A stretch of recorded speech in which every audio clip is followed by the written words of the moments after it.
this is the third round, the third annual, so this is now coming into the 7th round of twice a year we go to 8 town halls in the riding. So the schedule is for, just curious, how many of you have been to a town hall before?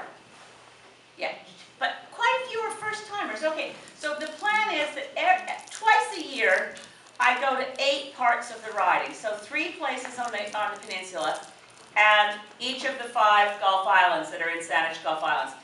We just decided, if you have friends who live in the southern part of the riding, closer to Victoria in Saanich, that in January, when we do the next round, we're going to do 2 in Saanich, because it was just packed to overflowing on Wednesday night, and we actually had some people leave because it was too packed.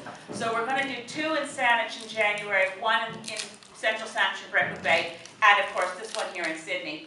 The reason that we do September and January is that I like to report, as I will tonight, on what's happened in Parliament between when I last did a town hall here, which was in January. So that covers the late winter into spring session of Parliament. And nobody really wants to hear from me about what happened in Parliament in July. So we postpone it to just after Labor Day.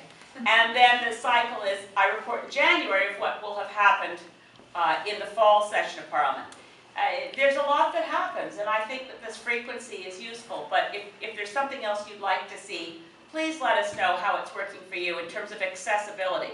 The goal here is I report to you because you are my boss. Collectively, the voters of Saanich-Gulf Islands are the people I work for, and it's hard to contact a boss that's 80,000 people, so I just, would do this and report in.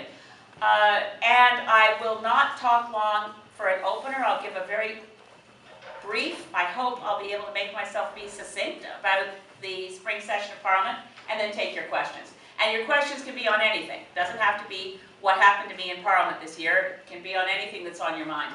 And it's especially useful for me because as I gather up the comments from my constituents in these town hall meetings, when I go back to Parliament and stand up on the floor of the House of Commons and say, my constituents are concerned about this, I have real first-hand, fresh evidence of what the top issues of concern are from the people who take the time to come out to a town hall meeting on a beautiful Friday night. I mean, this is a real tribute to democracy and your interest in what's going on in Parliament, that you be here at all. So thank you for that.